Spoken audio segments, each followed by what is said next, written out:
समाज सेवारे प्रधान शिक्षक ए स्वार्थपर दुनिया रे केही कहार नुह कारण समस्ते निज निजर स्वार्थ को देखि थांती हेली एमिति किछि महान व्यक्ति थांती जो माने निजर दैनंदिन काम पर भी किछि समय काढी समाज को आगे नेबा उद्देश्य रे समर्पण करि थांती।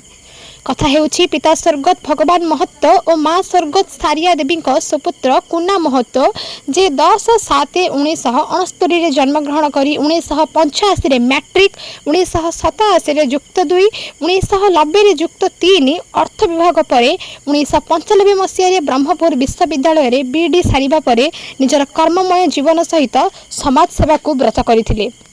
1995 श्री लोकनाथ देव मानसिंह विद्यालय प्रतिष्ठा होइथिला। पिलाटी दिन राजनीति माध्यम समाज सेवा करने को इच्छा थिला बेले समय स्रोत से परिवर्तित होई उक्त विद्यालय रे निजर शिक्षकता जीवन आरंभ करथिले और विद्यालय प्रधान शिक्षक भाव में सही दिन ठारू अद्यावधि रही आसुछंती। पर विवाह बंधन रे बांधिबा परे निजर धर्मपत्नी मीनाबाई सहयोग रे से निजको आगे नहीं निज ग्राम रे 15 वर्ष धरी दंडनाच युवनाट्य संगठक भाव में कचिटपुर ग्राम रे दंड नृत्य परिचालना करने सहित समाज सेवा क्षेत्र में वृक्षरोपण स्वच्छता हित प्रदेश प्रदान असहायक सहयोग शिक्षार्थी को संवर्धन सहित सारिया भगवान महत्व मेमोरियल ट्रस्ट साधारण संपादक रहिबा सहित ओडिशा माध्यमिक स्कूल शिक्षक संघ रे चिलक ब्लॉक संपादक रहिबा सहित चिलिका रो निया लिभाइबा और बालिका मानक अग्रगति सहित बालिका शिक्षार अग्रगति किपरि हेबो एसबु प्रति आग्रह होई आगको अग्रसर होइथिले। एसबु कार्य से अनेक कृतित्व अर्जन कर अनेक जगह संबर्धित आनुष्ठानिक भाव में अनेक शिक्षानुष्ठान OSSTA global theatre festival 2024 Vanishri शिक्षानुष्ठान जिला स्वास्थ्य समिति OCD ए तरफ संबर्धित होती।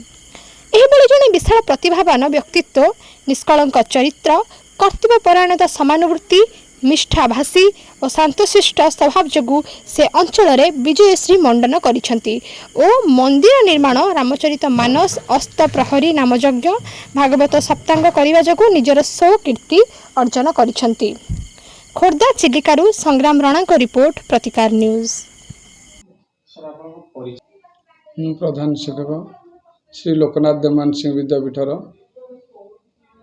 1995 उक्त विद्यालय प्रतिष्ठा करी निजे मु यार प्रतिष्ठा था। ये विद्यालय प्राइवेट थिला आगे विद्यालय को आज पर्यंत आज 5T रे परिणत करिया मोर प्रचंड सहयोग एवं सहानुभूति एकाग्रता विद्यालय प्रति मोर जीवन ये विद्यालय प्रति व्रत भाव में मुझे गठन करने मोर बापा प्रथम कही विद्यालय गोटे ये विद्यालय नाला तेणु विद्यालय करी लोक मानकर उन्नति करवा समाजर उन्नति करवा मोर लक्ष्य थिला। बो मध्य समाज कल्याण कही प्रथम आमर ये जो शालागार नाला कि देवालय नाला ता गठन करा कि बो मोर हार बिकी ये जो से हार नाला जो कौन धानुआ माली देते बापा आमर बहुत समाज प्रेमी बिलवाड़ी काम करती से मत सब गरीब लोक सेवा आउ स्वास्थ्यर सेवा से मत प्रथम पिलादिन ही मोर चाकरी करने पूर्व समाज में व्रत हाँपाई कहती।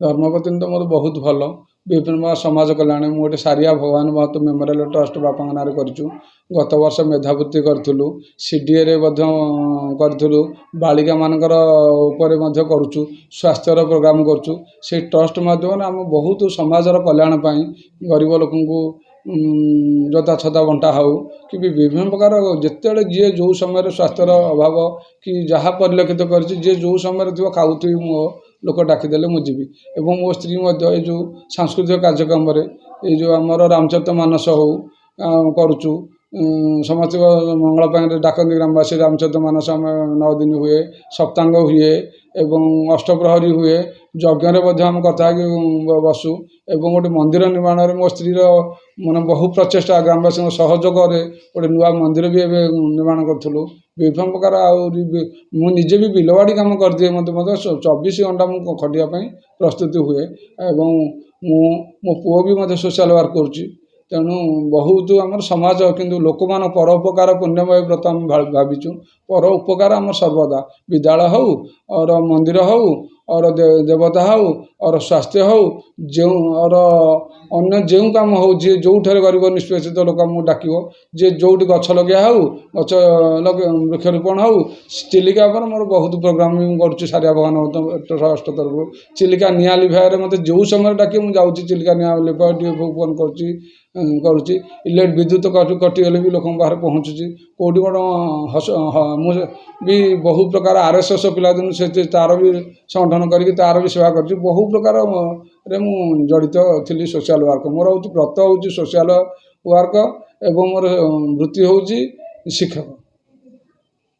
ମୁଁ ତ ଚିଲିକା ବ୍ଲକ ଓସ୍ତାର ସେକ୍ରେଟାରୀ ଅଛି ମାଧ୍ୟମିକ ଶିକ୍ଷା ପରିଷଦ ଓସ୍ତାର।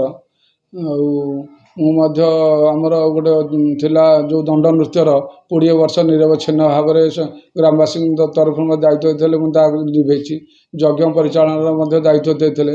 ମୁଁ ସାଂସ୍କୃତିକ କାର୍ଯ୍ୟକ୍ରମରେ NCERT ଦିଲ୍ଲୀକି ମନୋନୀତ ହୋଇକି ଓଡ଼ିଶା ତରଫରୁ ଯାଇକି ସେଠି ମଧ୍ୟ କାର୍ଯ୍ୟକ୍ରମ ଚିଲିକା ଉପରେ କରିଛି। ଏବଂ ମୁଁ କଳା ସାଧକ ଆୱାର୍ଡ଼ ପାଇଛି, ଇଣ୍ଟରନ୍ୟାସନାଲ ଆୱାର୍ଡ଼ ଗୋଟେ ପାଇଛି, କଟକ କଳା ବିକାଶ କେନ୍ଦ୍ରରୁ ପାଇଛି କଳା ସାଧକ।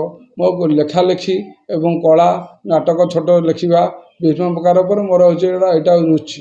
ଏବଂ ମୁଁ ଲେଖେ କିନ୍ତୁ ପାଇବା ଆଶାରେ ନୁହଁ, ମୋର କେମିତି ଲୋକ ଯାହା ହିତୋପଦେଶ ବା ସମାଜ କଲ୍ୟାଣରେ ଯେଉଁ ଜିନିଷ ହେଇପାରିବ ତାହାକୁ ମୁଁ ପ୍ରଚଣ୍ଡ ଭାବରେ ଅଗାଧ ଭାବରେ କରେ।